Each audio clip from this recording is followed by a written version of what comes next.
సువార్త 10వ అధ్యాయము 39 వచ్చిన చూడండి.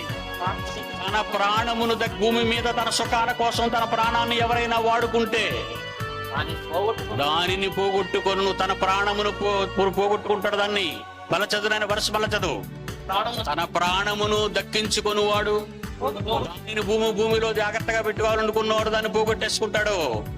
కానీ నా నిమిత్తము ప్రాణమును పోగొట్టుకునివాడు. దేవుని కోసం ఈ శరీరాన్ని ఎవరైతే ఖర్చు పెడతారో, మీ కష్టాన్ని, మీ సమయాన్ని, దేవుడు మీకు ఇచ్చిన వాయిస్, దృష్టి, వినికిడి, నడత, చేతలు, ఈ శరీరములో ఉన్నవన్నీ దేవుని కొరకు నువ్వు ఇవ్వగలిగితే దానిని దక్కించుకును. అంటే అదే అక్షయతలోనికి ప్రవేశిస్తుంది. అక్షయ శరీరాన్ని ధరించుకోవటానికి